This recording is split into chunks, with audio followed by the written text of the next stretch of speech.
Hyvää iltaa, hyvät katsojat. On taas uuden Israel-studion aika. Olin toukokuun lopulla kuvausryhmäni kanssa Israelissa, missä teimme useita haastatteluja, joista osa on jo esitetty Israel-studiossa ennen kesätaukoa.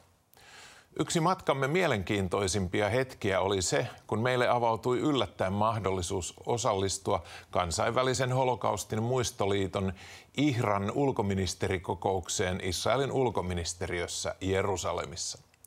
Tuo holokaustin muistoa vaaliva ja antisemitismiä torjuva järjestö, jonka suomalaisittain hieman erikoinen lyhenne IHRA tulee sanoista International Holocaust Remembrance Alliance, on hallitusten välinen organisaatio, johon kuuluu jäseninä 35 maata, Suomi yhtenä niistä.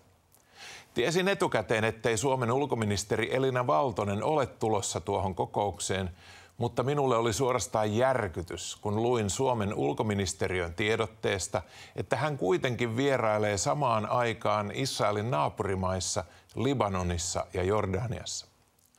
Ulkoministerimme valinta oli todella erikoinen, koska juuri edellisellä viikolla hän ja pääministeri Petteri Orpo olivat vakuuttaneet eduskunnassa käydyssä televisioidussa Gazan tilanteeseen keskittyvässä keskustelussa Suomen tekevän kaikkensa, että alueelle saadaan tulitauko ja että riittävä humanitaarinen apu saadaan sinne toimitetuksi. Pääministeri Orpo lausui keskustelussa myös seuraavaa, mikä löytyy myös eduskunnan pöytäkirjoista. Me teemme kaikkemme kaikilla niillä foorumeilla, missä me voimme toimia, EU:ssa, eri ministeripöydissä, kahdenvälisesti. Meidän valtiojohdolla, ulkoministerillä ja presidentillä on ollut lukemattomia suoria keskusteluja alueen maiden päämiesten kanssa.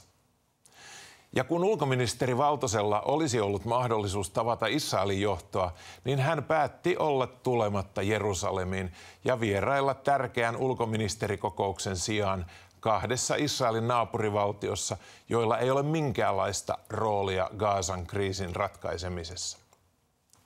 Ulkoministerikokouksen vastaanotolla minulle tarjoutui mahdollisuus kahdenväliseen keskusteluun Israelin ulkoministerin Gideon Saarin kanssa ja pahoittelin hänelle Suomen valtiojohdon kriittistä suhtautumista Israeliin, mihin hän ilmaisi pettymyksensä. Kun kerroin ulkoministeri Valtosen olevan juuri samalla hetkellä Jordanian pääkaupungissa Ammanissa, Gideon Saar oli hyvin hämmästynyt. Ulkoministerikokouksessa oli paikalla useita eurooppalaisia ulko- ja muita ministereitä, muun muassa Israeliin jopa vihamielisesti suhtautuvan Norjan ulkoministeri, mutta meidän Elinaa kokous ei kiinnostanut. Vastaanottoa seurasi illallistilaisuus, jossa paikalla olleet ulkoministerit istutettiin joko pääministeri Benjamin Netanyahun tai ulkoministeri Saarin pöytään, mihin Suomenkin ulkoministeri olisi päässyt ja voinut kertoa hallituksensa kannan suoraan Israelin valtiojohdolle. Itsekseni mietin, että näin siis Suomi tekee kaikkensa ratkaistakseen Lähi-idän kriisin. Hyvin pian kuitenkin ymmärsin, että Elina Valtosen vierailu Libanoniin ja Jordaniaan oli osa Suomen kampanjaa tulla valituksi YK:n turvallisuusneuvostoon vuosiksi 2029–30. Ja mikäpä olisi parempi tapa kerätä arabimailta suosiota ja ääniä kuin osoittaa heille halveksuntaa Israelia kohtaan ja tulla Jerusalemin ulkoministerikokouksen sijaan tapaamaan heidän johtoaan. Ulkoministerikokouksen vastaanotolla minulla oli myös mahdollisuus tavata Hamasin panttivankina 505 päivää ollut Tal Shoham, jonka epätoivoista Gilad-isää haastattelin Israel-studioon viime vuoden toukokuussa. Olin siitä asti miettinyt Talin kohtaloa ja rukoillut hänen puolestaan. Ja kun keväällä näin hänen vapautuvan Gazasta, se oli minulle hyvin tunteikas hetki. Samoin oli myös kohtaaminen Talin kanssa ja sain keskustella hyvän aikaa hänen kokemuksistaan ja tilanteestaan. Tässä lähetyksessä katsomme ulkoministerikokouksen avajaisillalliselta kuvatun pääministeri Benjamin Netanyahun puheen, joka on edelleenkin ajankohtainen ja käsittelee laajasti Israelin operaatiota ja sen taustoja Gazassa. Ennen pääministerin puhetta katsomme kuitenkin Israelin edellisen Suomen suurlähettilään Hagit Ben-Yaakovin lyhyen haastattelun, jonka sain tehdä juuri ennen ulkoministerikokouksen vastaanottoa. Ambassador Hagit Ben-Yaakovia, good to see you here in Jerusalem. Welcome, thank you very much. So it's been almost a year when you left Finland. Well, less than a year, because I left, I think, in July. Yeah? Yeah, at the end of July, so still 10 months, not even a year. Okay. So how was the time in Finland? Oh, it was great. Of course, 4 years full of projects and activity, and unfortunately, we started. I started with the corona, and then the war of Russia and Ukraine, and then 7th of October that changed everything. So it started nice. Even though we had corona, we didn't feel it so tough as we felt it in Israel. But then I think to end my post with October 7 implications was tough. Understand.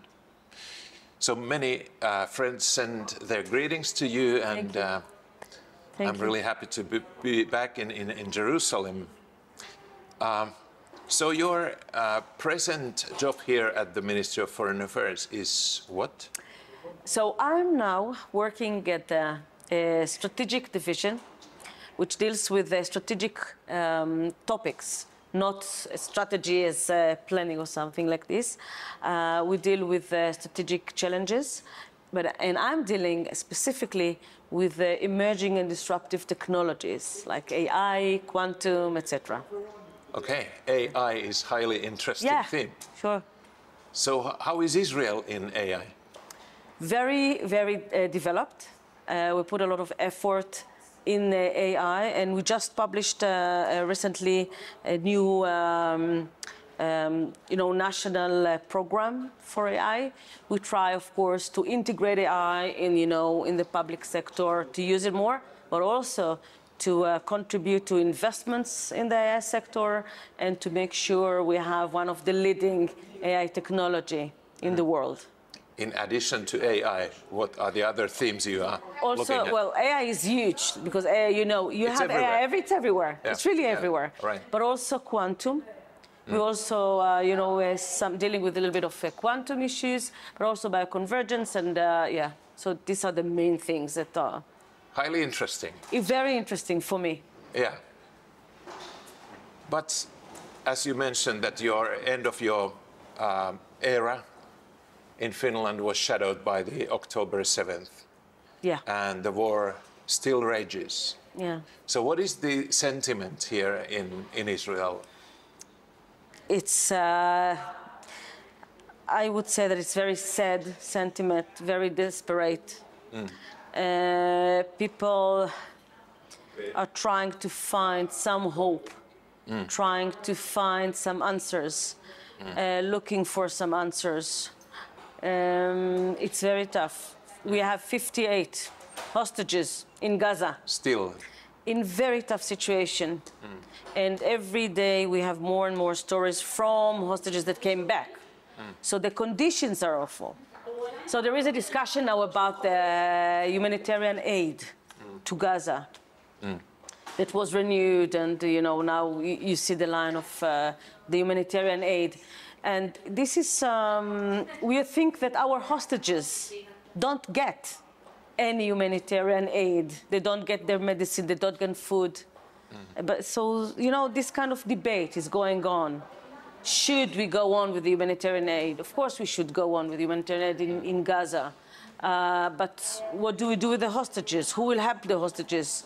Do we do enough for the hostages? So this kind of debate is going on in the Israeli society. Yeah. Unfortunately, it's very sad to see Finnish politicians and some other European politicians, when they are talking about the Gaza war, so the hostages they come in the very last sentence. Yeah. After all demands for Israel. Yeah, I think that Europe in general is a little bit disconnected from what is going on. They see certain pictures, certain reality, which is not the whole picture. Right. And this is the problem. And we still, as we tried before, to show the full picture, that the hospitals are still full of terror activity. Hamas is not as strong as it used to be, it's true, but still, we are threatened. And just to mention, it's not only Hamas for us. We are being threatened by Iran and the Houthis and Syria and Lebanon. So it's quite a surrounding. Yeah, my God. Yeah. Neighborhood.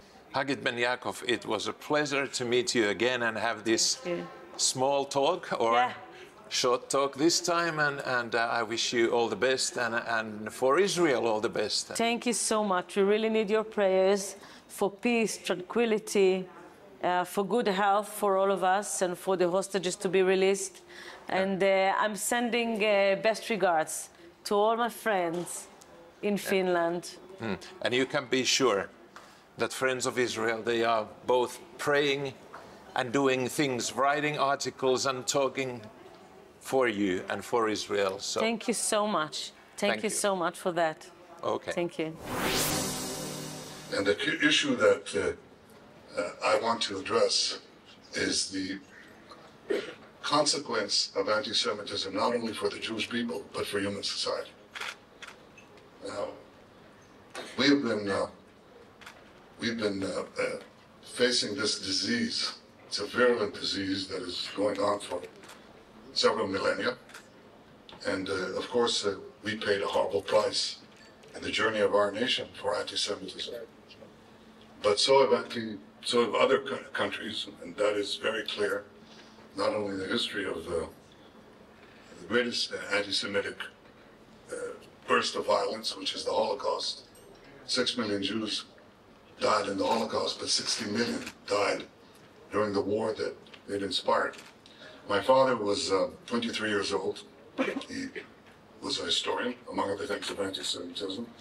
And when Hitler rose, he said that the threat that racial anti-Semitism poses to the world is not the threat only to the Jews, but the threat to all of humanity.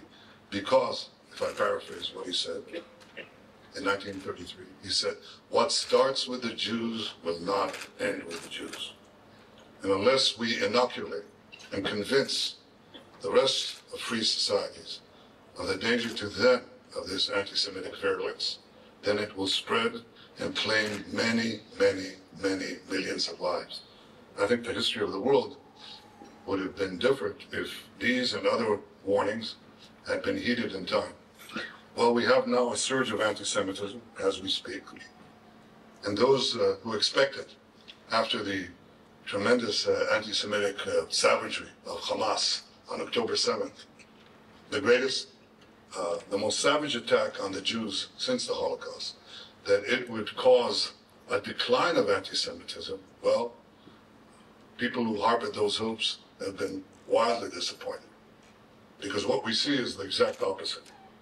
We see demonstrations, protests in the capitals of the West and other countries that celebrate these murderers, these rapists, these baby burners, these hostage takers. Celebrate. We see not only the burning of Israeli flags, and this is consequential. You see the burning of American flags, British flags, Canadian flags, French flags. That's not an accident, because the people who are leading this charge are basically challenging Western civilization or free societies as we understand them. When you celebrate these killers, you're celebrating the complete breakdown of civilized society as we understand it. So what Israel is fighting here is not merely a seven-front war, which I'll have to attend to in a few minutes, but an eight-front war. It's the war, ultimately, of civilization against barbarism. Now, how does this war proceed? There are certain patterns of anti-Semitism that we've seen down the ages. It's always accompanied, and usually it's preceded by vilification and demonization. So you're familiar with these calumnies that were leveled at the Jewish people. We poisoned the wells in medieval times. We take Christian children, the blood of Christian children, and bake matzahs for Passover with them. We spread vermin By the way, these lasted right into modern times. If you look at Nazi propaganda, it said exactly the same thing. So you dehumanize a group of people in human society, and you prepare them for the kill, for the butchery. That is always the case. You always demonize before you annihilate, or before you seek to annihilate. And that was essentially what happened to us, right up to the worst pogrom of them all, and the Holocaust. What we saw recently here was an attempt to recreate the Holocaust. Chancellor Scholz of Germany visited me shortly after the October 7th massacres, and he visited the sites, and many of you may have seen them as well, and he said, they're just like the Nazis. True, with one difference. The Nazis tried to hide their crimes. These people went with GoPro cameras, and they publicized it for the entire world to see. They were very proud of what they were doing. But other than that, he was exactly right. Had they had their way, they would have slaughtered every man, woman, and child in this state, and every Jew around the world. They openly say that. Their patron, Iran, openly says that. As you have these talks now with Iran, between Iran and the United States, the Ayatollah Khamenei tweets, it's a great tweet about it. He tweets, Israel has to be annihilated. The cancer of the Jewish state has to be uprooted. He's open about it. This is the scourge that we are dealing with. And of course, many are taken in by these protests or are cowed by them. More than anything else, they're cowed by them. They fear them. They want to control the rampant attacks that are then directed at them for having relations with Israel, for having contacts. And what you try to do is you want to corral your victim, but in fact, your countries are the victim. Because what is being done is an attempt to deny Israel, and in fact to deny all free societies, the ability to fight these barbarians. How do they do that? Well, the first thing they say is, you're slaughtering people deliberately. That's a complete destruction, a complete annihilation of the laws of war. If I had to say, what are the laws of war? If I had to boil it down to one idea, that idea is that you divide the world into two. On one side are combatants, on the other side are non-combatants. And you could go after the combatants, but you don't deliberately cross the line against non-combatants. Well, the terrorists have figured that out. The radicals have figured that out. So what they do is they hide behind civilians. They use them as human shields. And when you go after the terrorists, because otherwise, you'll give them immunity and they can do anything. They can fire rockets at our cities, trying to kill our civilians, and hide behind their civilians. That's what is called a double war crime. And when you try to target the civilians, you invariably hit civilians. That is, when you try to hit the terrorists, you invariably hit non-combatants. In 1944, the Royal Air Force, British Air Force, tried to take out the Gestapo headquarters in Copenhagen. Perfectly legitimate target. But the British pilots missed their target, and they hit a children's hospital nearby, and I think 70 or 80 children were horribly burnt to death. That's not terrorism. That's not a war crime. That's the incidental casualties of civilians that accompany any war. But what the terrorists do, and what the war criminals do, is deliberately use civilians as a human shield. That's basically the tactic of Hamas. That's what they do. So in a very tight arena, in Gaza, which is closed, it's a closed arena. There is nothing like that in the world. You don't see it in other war theaters. Millions move. They moved from the Ukraine war arena. They moved from the Syrian civil war arena. They moved. In Gaza, it's locked. Not because we locked it. It's locked. I'm in the foreign ministry right now, so I have to be a diplomat. You explain later, Gito, why the southern border is locked. We didn't lock it. People want to leave, but they can't. So it's the biggest open jail, open air jail in the world. As far as we're concerned, we let anybody leave. If you want to leave, leave. But they can't. And within that locked arena, it's a very small place. It's like one of your big towns, big metropolises, okay? Within that, there are war zones, combat zones.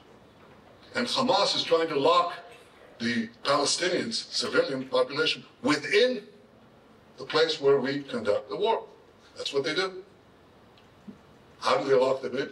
They shoot them if they want to leave. That's how the war began. They just shot them. We eventually were able to create safe zones to get the population out. By the time we got to Rafah, 1.4 million of Gaza's 2.2 billion people were in Rafah. And we were told by the entire international community, including our good friends in the United States, don't go into Rafah. And I said, well, we have to go into Rafah. It's like the Allies finishing off 80% of the German army, and they're told, don't go into the last part, don't go into Berlin, and don't finish the last 20%. We have to do that, otherwise Hamas will be there, and they'll murder again, and kidnap again, and rape again, and behead again. And they say so. That's what they intend to do. They said, don't go in there, because if you go in there, there'll be thousands, somebody said, 20,000 civilian casualties. They have nowhere to go. I said, of course they have a place to go. That place is right on the beach. It's 2 kilometers away, on the beach. And we went in, and they all went to the beach within 6 days. And the number of civilian casualties we had in Rafah was practically zero, because they all left. So the first lie that is put against us is that we are deliberately killing civilians. We are texting civilians by the millions. Millions of text messages, millions of phone calls, cell phone calls, millions of pamphlets. Please get out, because we are going to come in. And that's why the ratio of non-combatants to combatants killed in the most dense urban warfare arena in modern history is the lowest in the Gaza war. Not only do I say that, but John Spencer, who is the foremost expert on this at West Point, on urban warfare, he says there's never been anything like this. Anything like this. The Israeli army that is so maligned has gone out of its way in ways that no other army, and Israel has gone in the way of no other country, more than any other country, and more than any other military, to prevent civilian casualties. And Hamas has gone out of its way to create civilian casualties, because they want to harness and promote the anti-Semitic sentiments that you see in the West. That's the first one. Here's the second one. The second one is that we have a policy of starvation. Did you hear that? You did? That's the current fad, the current lie. Well, that's false too. From day one, or the early days of the war, we decided on a policy. We are going after Hamas. We're not going after the civilian population, both in allowing it to leave the theaters of combat, but also by supplying them with essential requirements: food, water, medicine. That's what international law and common sense requires. So we did. So we supplied them with about 1.8 million tons. 1.8 million tons of food and aid. That's an enormous amount. And that's why you didn't have mass starvation at all. In fact, I'll give you one simple indication of that. We take thousands of prisoners. We sort them out into civilians and into combatants, and we photograph them. You can see those photographs, those videos. What's the first thing you do when you take a prisoner in Gaza? First thing you do is you tell them, take your shirt off. We want to see that there's no suicide vest. Thousands and thousands of prisoners have taken their shirt off. And you don't see one, not one, emaciated. Not a single case. From the beginning of the war till the present. In fact, you see quite the opposite, because you don't get that much exercise, certainly not in tunnels. But you get food. And we're accused of starvation. So what happened? As we were supplying these aid trucks, Hamas looted them. They took a good chunk for themselves, and the remainder they sold to the civilian population at exorbitant prices. And thereby, they funded their own recruits, new recruits, because we were able to kill a lot of terrorists. So they have to replenish their war machine, their terrorist machine, their terrorist army. So they use the aid to continue the war. And we said that has to stop. And in the last ceasefire, in which we got the hostages, which I'll talk about in a minute, we made a decision. Let us put the aid in such a way that we separate the aid from Hamas. We give it to the civilians and not to the terrorists. And we worked out a plan with our American friends to have controlled distribution sites where an American company would distribute the food to Palestinian families. It's not a truck with flour bags. It's a package for food for a family for a week. You come and you get it. Very hard for Hamas to steal it, especially because we guard these positions. Well, we tried the first one. We're going to put many today. There was some loss of control momentarily. Happily, we brought it back under control. We're going to put many more of these. And the idea is basically to take away the humanitarian looting as a tool of war of Hamas, to give it to the population, eventually to have a sterile zone in the south of Gaza where the entire population can move for its own protection. And then we basically, how shall I say this? We leave the fish without the water. We leave the Hamas terrorists without the tool for governance which they use, and that's basically the humanitarian aid that they loot. And this is another lie. It just spreads like wildfire.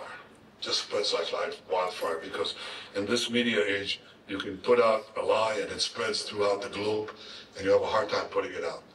The best way that we can win the information war and win the war against anti-Semitism is winning the war quickly. You win the war quickly. That's what we're trying to do. Win the war quickly, free our hostages, destroy Hamas. The two go hand in hand. Because you don't get the release of hostages unless you apply military pressure. And then, of course, make sure that Gaza doesn't pose a threat to Israel in the future. This is our goal. So far, we've liberated 197 hostages. Of them, 147 are live, out of a total of 255. There's still 20 live hostages there. But we know for certain, 20 live hostages. And the family of one is here with us today. This is Edith and Kobe Oil. They're the parents of Alona Oil. He's a gifted musician. I think they brought a piano here today in his honor. And that's a moral injunction for us to get them out, to get him and his friends out. And we also have here Tan Shoam, whom I met after we secured his release, the last release. And he showed exceptional leadership in impossible circumstances, true human courage.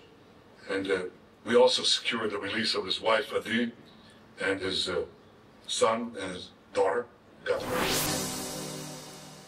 Niin, tässä oli tämänkertainen Israel-studio, ajankohtainen sellainen, ja näitä jatkamme tässä syksyn aikana. Mutta toivoisimme, että voisit olla tukemassa tämän ohjelmasarjan tuotantoa. Näet kuvaruudussa maksuohjeet, joiden kautta voit lähettää lahjasi ja näin varmistaa tämän ohjelmasarjan jatkumisen. Ja nyt seuraa tärkeä tiedotus vielä liittyen ensi viikon Israel-studioon. Se esitetään poikkeuksellisesti jo perjantaina 5. syyskuuta kello 21. Siitä syystä, että lauantaina tällä meidän tavanomaisella ohjelmapaikalla esitetään suora lähetys Miss Suomi-kilpailuista. Siis nähdään jälleen poikkeuksellisesti ensi viikon perjantaina kello 21. Kiitos seurasta ja hei hei!